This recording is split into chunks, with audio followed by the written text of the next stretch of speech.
Hello friends.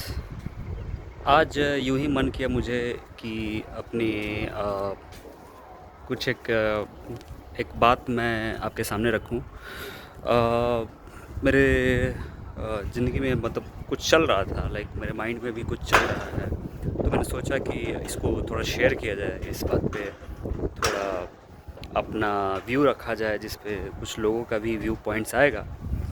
तो अभी मैं हूँ पटना में पर्टिकुलरली सपना मोड़ के पास आर के पुरम के अंदर में मेरे जो एरिया है ये आसोपुर या फिर बालाजी नगर ऐसा करके बोलते हैं। और पर्टिकुलरली मैं बात करना चाहता हूँ पटना बिहार के बारे में। एक्चुअली बारिश अभी स्टार्ट हो गई है।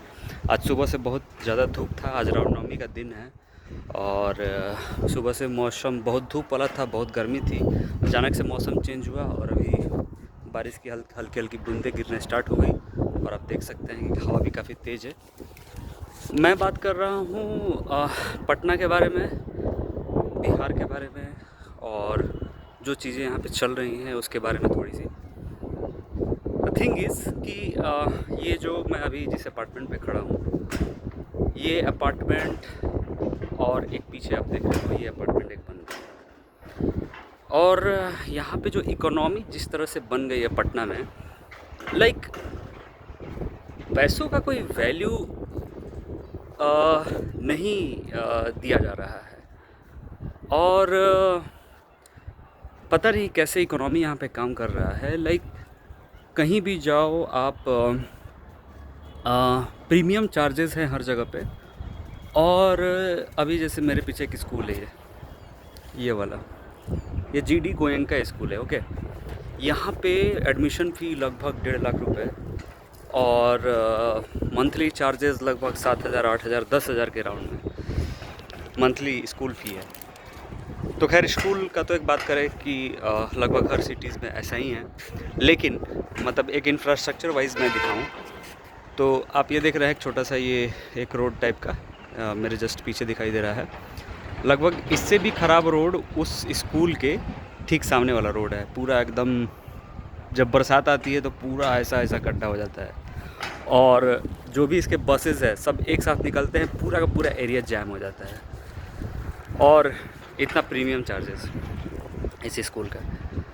अम, तो स्कूल पे फिर मैं बाद में आऊँगा। लाइक स्कूल का तो ऐसा ही है कि आजकल पूरा इंडिया में जो भी स्कूल्स हैं वो पूरा चार्जेस का कोई यही नहीं है, कोई कुछ ये नहीं है, रेगुलेशंस नहीं है। कुछ भी जो भी है मन वो रख दो, जो भी बढ़ा दो। और एक और ट्रेंड है, कैश में इस सब में स्कूल्स में कैश की डिमांड करते हैं। कुछ ऐसा चार्ज लगाएगा और बोलेगा कि कैश चाहिए। अभी 2 दिन पहले ID card, LMN act basically करके आईडी कार्ड मेरे बच्चे को दिया, 2, एक पेरेंट्स का और एक चाइल्ड का, और एक डायरी दिया, स्कूल डायरी, और मुझे चार्ज किया 700 रुपये। बताइए, एक आईडी कार्ड 10-20 रुपये में बन जाता है, वो प्लास्टिक वाला आईडी कार्ड। और डायरी का क्या होगा, पतली सी डायरी 50 रुपये की, इतनी पतली सी डायरी। और इसका इन्होंने 700 रुपये लिया कैश में। ये तो स्कूल की बात हुई। चलिए आते हैं इस पे। तो ये बिल्डिंग, ये जो पीछे देख रहे हो आप, ये 6,000 रुपये स्क्वायर फीट की ये बिल्डिंग है, स्क्वायर फीट के हिसाब से। और इस बिल्डर ने क्या किया है, लेट मी शो यू। ये बिल्डर का भी काम चल रहा है। इस बिल्डर ने ये जो सामने वाला रोड है, ये इसको पूरा ख़राब कर दिया है।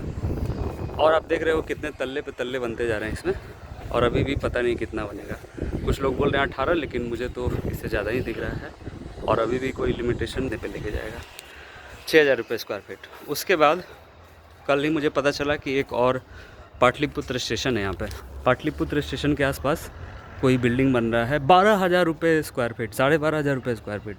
क्या है मतलब कि किस तरह की इकोनॉमी है। ना यहाँ पे मैन्युफैक्चरिंग है, ना यहाँ पे अपॉर्चुनिटीज़ मिलती हैं लोगों को। स्टार्टअप वगैरह के नाम पे कुछ कुछ चल रहा है, लॉबी बना के बैठे हुए हैं लोग। कुछ भी मतलब एग्री करके एग्री टेक स्टार्टअप्स को कुछ दिया जाएगा, लेकिन अल्टीमेटली उसमें पैसा उसी को मिलता है जिसका अप्रोच हो, जिसका लिंक हो, जिसका ये हो। पिछले 3 साल से मैं हूँ यहाँ पे पटना में, 3 साढ़े 3 4 साल हो गए ऑलमोस्ट। और मैं भी इस 4 साल हो गए एक्चुअली। मैं भी इस सपने से आया था कि एक स्टार्टअप जैसा कुछ करूँगा, कुछ एक सस्टेनेबिलिटी सेक्टर में कुछ काम करूँगा, कुछ तो बनाऊँगा यहाँ पे। लेकिन स्टार्टअप के जैसा स्टार्ट किया और जब कस्टमर्स जिस तरह का यहाँ पे सब सिस्टम बना हुआ है, उधारी वाला, या फिर कोई भी बोलता है कि आते आते कौन जाति के हो भाई, और हमारे एरिया के हो तो हमको डिस्काउंट दो। माने हमारे एरिया के हो तो क्या डिस्काउंट दो, तो हम लोग चलाएंगे कैसे बिज़नेस? एरिया के हो तो डिस्काउंट दो और फ्री में दो चीज़ें। तो ये करते करते 4 साल हो गए। अब स्टार्टअप से मैं एक दुकान पे आ चुका हूँ और दुकान चल रहा है किसी भी तरह से।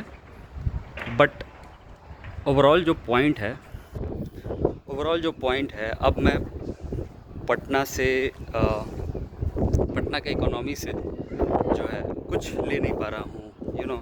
Economy is not working here. लोग के पास मैं चाहता हूँ कि सोर्स ऑफ इनकम बने, लोगों को यहाँ पे काम मिले, एक सस्टेनेबल इन्वायरमेंट बने। लेकिन sustainability not just about sustainability in terms of climate and all, but sustainability in terms of की अपॉर्चुनिटीज़, कमाने के तरीके, कमाने के साधन, ये सब बढ़े। लेकिन ना मेरे लिए कमाने का साधन बन पा रहा है, ना मैं उतना ज़्यादा दे पा रहा हूँ लोगों को। और मुझे अब कुछ दिन बाद यहाँ से जाना पड़ेगा।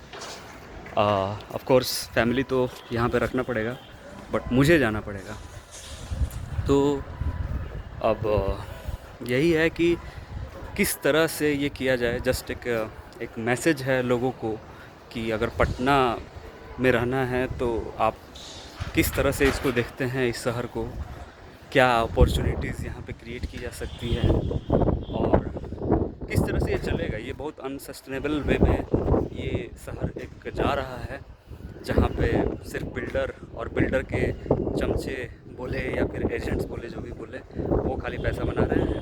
बाकी और कोई इकोनॉमी, कोई साधन यहाँ पे नहीं बन पा रहा है। तो बस यही मेरा एक अंतरात्मा से मेरी आवाज़ थी, जो कि मैंने आपसे शेयर किया। सो आप बताइए कमेंट्स में आपके क्या राय हैं, क्या आप इसके बारे में कहना चाहते हैं।